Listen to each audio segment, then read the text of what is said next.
This episode of FineScale Modeler's new product rundown features Trumpeter's MiG-27, Bronco's A34 Comet, Arma Hobby's TS-11 Iskra, and Dragon's M48A1. Hi, and welcome to New Product Rundown. I'm Aaron Skinner here with Liz. No. Lizzie. No. Liza. Nope. Beth. Cut it out. Bessie. No. Elizabeth Nash. There you go. And our first kit today is Trumpeter's 1/48th scale MiG-27. This is the first all-new 27 since the Eschi and Hobbycraft kits of the 1980s. Just as there was commonality between the MiG-23 and 27 in real life, this kit shares many parts with Trumpeter's previous MiG-23. The MiG-27 was optimized for ground attack as opposed to the MiG-23, which was designed primarily as a fighter. And the kit looks fighting fit in the box with fine recessed panel lines, rivets, and hinges on the fuselage. There are changes to the fuselage from the MiG-23, including a space for the 30mm rotary cannon in the belly, and hardpoints near the tail. The cockpit includes a relatively good-looking ejection seat, although the lower half is hollow and missing the survival pack cushion. Nothing a little epoxy putty can't fix. There are raised and recessed dials and controls on the instrument panel and side consoles. There's detail inside the jet pipe, including the rear engine fan. Cleverly designed intakes don't extend to the front of the engine, but give the impression of depth. Other features include detailed wheel wells front And back. a posable ventral fin. And speed brakes. The wings are movable with interlocking cogs inside the upper fuselage. The gear, especially the complex mains, is well rendered. My experience with the MiG-23 kit is that patience and slow setting glue are key to building them. None of the control surfaces are separate, but the outlines are beautifully molded. The stabilators attach to the fuselage with round pins, but the angles make posing them tough. New nose parts capture the MiG-27's shape well. Other new parts include smaller splitter plates, a shorter exhaust, and a new coaming. There are also armor plates to go outside the cockpit. These aren't shown in the instructions, but the painting diagrams and box art show them in place.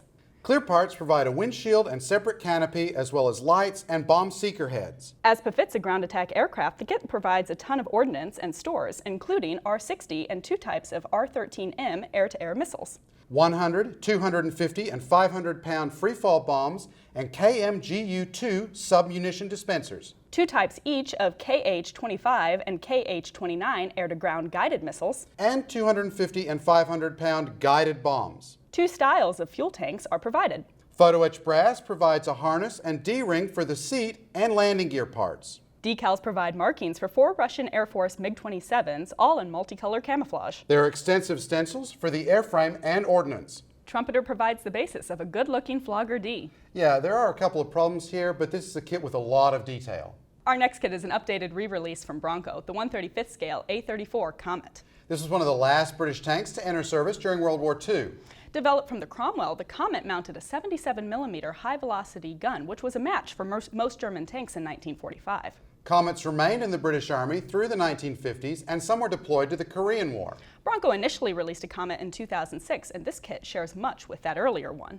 The lower hull has fine recessed panels and rivet detail underneath. The running gear includes separate road wheel arms keyed for alignment, Well-molded road wheels with bolts and separate hubs. fine drive sprockets, and return rollers. The original kit's resin idlers for the Mark 1A have been replaced with plastic parts. The Comet's Christie suspension hides the road wheel arms behind outer hull plates. The upper hull features molded hinges and weld seams and includes the fenders. Hull differences, including exhaust deflectors between wartime and post-war production variants, are called out in the instructions. The driver and gunner's hatches are posable. Check out the thin edges on the fenders. The turret consists of multiple parts with the bustle stowage box molded as part of the sides. The only interior detail to speak of is the breech and controls of the main gun. The barrel, including the muzzle brake, is molded in halves. The original kit's vinyl tracks have been replaced with individual plastic links, which are designed to click together. Photo etch metal provides the late war exhaust deflectors, exhaust grill, antenna base, and siding vane. The 6 marking options appear unchanged from the previous kit. They include 3 Comets from the 3rd Royal Tank Regiment and 1 from the 1st RTR in Germany in spring 1945. The remaining options are post-war, one British in Hong Kong in 1957, the other a Finnish training tank. Another nice release from Bronco. How about a little 1/72nd scale trainer, this time Arma Hobby's PZL TS-11. The Iskra, Spark in English, entered Polish Air Force service in the 1960s. Some are still operational today. This kit of the petite airplane has recessed panel lines and fasteners on the fuselage. There's molded detail on the side consoles in the cockpit. And on the instrument panels. Even the back of the rear seat panel has detail. Other flight deck features include two-part seats, Control sticks, and pedals. There's even structural framing and controls molded inside the fuselage. Blanking plates inside the intakes double as walls for the main gear wells. And there's more wheel well detail inside the wings. The surface detail on the wings is on par with the latest 1/72nd scale kits from Airfix. In other words, it's first rate. Trailing edges are very thin. Pay attention here though. The instructions indicate you'll need to sand the inner surfaces of the lower wings for fit. There's stuff to see inside the jet pipe. The landing gear legs and wheels look terrific. The canopy and separate windshield have well-defined frames, which should make masking a snap. There are clear parts for the landing light and the windscreen between the seats. Decals provide markings for a single Polish TS-11 in 2006. The Iskra is a graceful bird, and this should produce a pretty little model of it.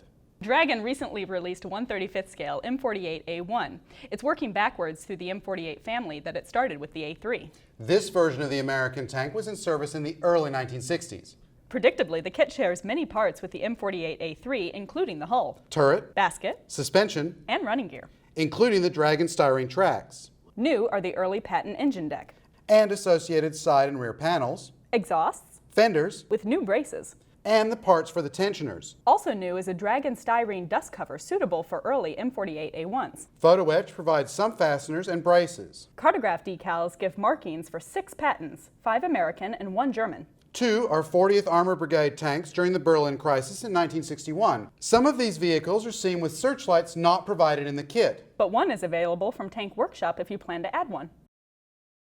This is a fine addition to the catalog of Cold War tanks on the market. You bet. Look for a review of the TS-11 in an upcoming issue of FineScale Modeler magazine. And you can always find new product information on our website, FineScale.com.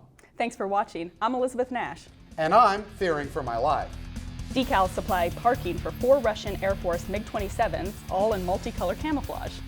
It should be markings.